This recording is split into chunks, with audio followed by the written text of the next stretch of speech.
তো যেহেতু যাদের প্রতিনিধিত্ব করব তাদের কাছে যাওয়াটা সবচেয়ে জরুরি, কিন্তু পুরোপুরি আস্থা রাখতে এখনো পারছি না।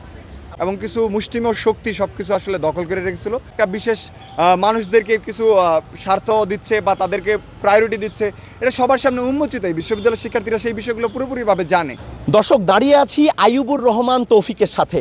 চাকসু নির্বাচনে যিনি ছাত্রদল সমর্থিত প্যানেল থেকে নির্বাচন করছেন এজিএস পদে, চট্টগ্রাম বিশ্ববিদ্যালয়ে তিনি চিন্তা করছেন একটু ব্যতিক্রমভাবে। কথা বলবো তার সাথে আমরা। তৌফিক, কেমন আছেন? আলহামদুলিল্লাহ, অনেক ভালো আছি। আসলে এই বিশ্ববিদ্যালয়ে প্রথম বর্ষে যখন আমি ভর্তি হই, তখন এই বিশ্ববিদ্যালয়ে একজন শিক্ষার্থী হিসাবে যে পরিবেশটা পাওয়ার কথা ছিল, সেই পরিবেশটা আমি পাইনি। তো যেহেতু আমি বিশ্ববিদ্যালয়ে দূর থেকে এখানে এসেছি, তো এই বিশ্ববিদ্যালয়ের প্রকৃতি প্রাণ আমাকে মুগ্ধ করলেও এই বিশ্ববিদ্যালয়ের যে ব্যবস্থা, আবাসন, খাদ্য, চিকিৎসা, সেগুলো আমাকে নিয়মিত ভুগিয়েছে। তো সেই বিষয়গুলো নিয়ে আমরা কথা বলেছি, ভয়েস রেজ করেছি, এবং এই জায়গায় একটা বদ্ধ পরিবেশ ছিল। এক জায়গায় কোনো বাক স্বাধীনতা ছিল না, এবং কেউ কথা বলা বা কোনো একটা আন্দোলন করা ওইরকম কোনো পরিস্থিতি ছিল না। সাধারণ শিক্ষার্থীদের মনে করা হয়তো এখানে একটা কলা গাছ এবং কিছু মুষ্টিমেয় শক্তি সব কিছু আসলে দখল করে রেখেছিল। সেই দখলদার শক্তির বিরুদ্ধে আমাদের কথা বলা এবং কণ্ঠ জারি ছিল। সেই জন্য মনে করি যে শিক্ষার্থীরা আমাদেরকে বেছে নিতে পারে। একজন প্রার্থী হিসাবে ছাত্র সংসদের আসলে গঠনতন্ত্র যদি সবাই পড়ি, আমরা দেখতে পারি যে আহামরি তাদের অনেক বেশি ক্ষমতা দেওয়া নাই। এই জায়গায় প্রেসিডেন্টের কাছে সব ক্ষমতা। তারপরেও পরবর্তীতে যে ক্ষমতাগুলো আছে, এখানে একজন এজিএস প্রার্থী হিসাবে আমার যে ক্ষমতা, যে কাজগুলো থাকবে, আমি সেই কাজগুলো সুষ্ঠুভাবে পালন করতে পারবো। আমার কাজ এখানে আসলে আর্থিক অনুদান নিজের ব্যক্তিগত পক্ষে দেওয়া না। আমি যেহেতু একজন শিক্ষার্থী, আমার কাজ হচ্ছে বিশ্ববিদ্যালয় প্রশাসনের কাছ থেকে শিক্ষার্থীদের যে ন্যায্যতা, যে প্রাপ্যতা, যতটুকু পাওয়ার কথা সেই জিনিসটা আদায় করে দেওয়া, এবং বিশ্ববিদ্যালয় প্রশাসন যদি না দিতে পারে তাদেরকে সাথে নিয়ে রাষ্ট্রের কাছ থেকে সেটা আদায় করে দেওয়া।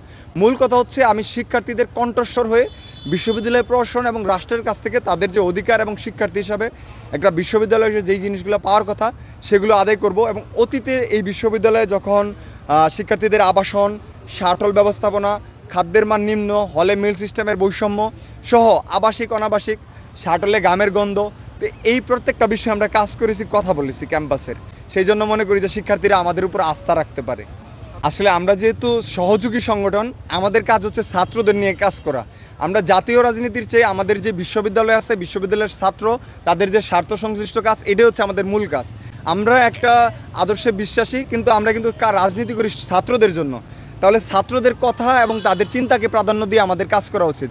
জাতীয় রাজনীতি নিয়ে মাথা কামানো এবং সেটা নিয়ে আমাদের অতিরিক্ত কথা বলা মতো পরিস্থিতি হয় না, যেহেতু আমাদের বিশ্ববিদ্যালয়ে সবচেয়ে বেশি সমস্যা।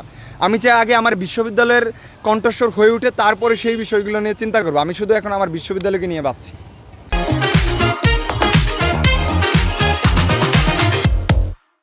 এই বিশ্ববিদ্যালয় হচ্ছে একটা প্রাণ প্রকৃতির ক্যাম্পাস। এটা প্রকৃতির ছিল, আমরা সেই জায়গায় বিশ্ববিদ্যালয় তৈরি করেছি। তা আমরা এই বিশ্ববিদ্যালয়ের প্রাণ প্রকৃতির রক্ষায় সবসময় কাজ করেছি, এবং আমরা সবসময় চেষ্টা করব যে এই যে আমাদের ক্যাম্পাসের যে বৈচিত্র্য, সেই বৈচিত্র্যটাকে বজায় রাখার জন্য, এবং কেউ যেন কারো উপর কোনো কিছু আরোপ করে না দেয়, কোনো কিছু যেন আরোপিত না হয়। বিশ্ববিদ্যালয় হিসাবে একজন শিক্ষার্থী হিসাবে মানুষের যে অধিকারগুলো পাওয়ার কথা সেগুলোর জন্য হয়। আর আমরা সবসময় চেষ্টা করছি, এখানে ব্যক্তিগতভাবে আমি চেষ্টা করছি বুদ্ধিবৃত্তিক রাজনীতি করার জন্য, গতানুগতিক বাইরে গিয়ে রাজনীতিটাকে যেন ছাত্র সংসদে নিয়ে যেতে পারি। অভ্যুত্থানের পরে এবং আগে এই জিনিসটা নিয়ে সবসময় কথা বলেছি। তো আমি মনে করি যে ছাত্র সংসদ যদি ঠিকমতো ফাংশন করে, তাহলে বিশ্ববিদ্যালয়ে অনেক সমস্যার অন্তত পুরোপুরি সমাধান না হলেও একটা ভালো সমাধানের দিকে আমরা যেতে পারবো। আচ্ছা, এই যে আজকে চাকসু হতে যাচ্ছে, এটার পিছনে আসলে আমাদের অনেক অবদান আছে। আমরা অনেক চেষ্টা করেছি, প্রশাসনকে চাপ দিয়ে এই জিনিসটা আদায় করেছি, কিন্তু প্রশাসন সেই জায়গায় অনেক বেশি ঢিলেমি করেছে, আমাদেরকে অসহযোগিতা করেছে।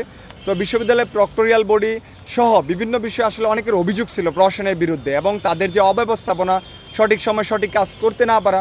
মূল কথা হচ্ছে শিক্ষার্থীদের ডাকে তারা সঠিক সময় সাড়া দিতে পারেনি। তারা অনেক সময় মনে হচ্ছে যে একটা বিশেষ মানুষদেরকে কিছু স্বার্থ দিচ্ছে বা তাদেরকে প্রায়োরিটি দিচ্ছে, এটা সবার সামনে উন্মোচিত। এই বিশ্ববিদ্যালয়ের শিক্ষার্থীরা সেই বিষয়গুলো পুরোপুরিভাবে জানে। তো আমাদের তাদের যার দিকে একটা আস্থার সংকট আছে। তো আমরা চাইবো যে বিশ্ববিদ্যালয়ের এই জায়গাগুলোতে প্রশাসন যেন আস্থারটা নিয়ে আসতে পারে। তো এখনও আমাদের তাদের প্রতি পুরোপুরি আস্থা হয়ে উঠতে পারেনি। তো আমরা চেষ্টা করবো যেন সেই আস্থাটা তাদের উপর আসে, তাদেরকে এই জায়গা থেকে আরও বেশি এগিয়ে আসতে হবে, কিন্তু পুরোপুরি আস্থা রাখতে এখনও পারছি না। আচ্ছা, শিক্ষার্থীরা আমাদেরকে ভোট দিবে কি না দিবে এটা একান্তই শিক্ষার্থীদের কাজ। আমাদের কাজ হচ্ছে শিক্ষার্থীদের যেহেতু প্রতিনিধিত্ব করতে যাচ্ছি, তাদের কাছে আমরা পৌঁছাবো, তাদের কাছে গিয়ে আমাদের কথা বলবো।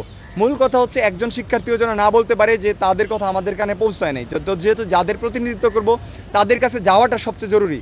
এখন যারা যোগ্যতম তাদের কাছে হচ্ছে কি ভোট দিবে, এখন সেটা হচ্ছে একমাত্র আল্লাহর ব্যাপার, আর হচ্ছে কি যারা ভোটার তাদের ব্যাপার।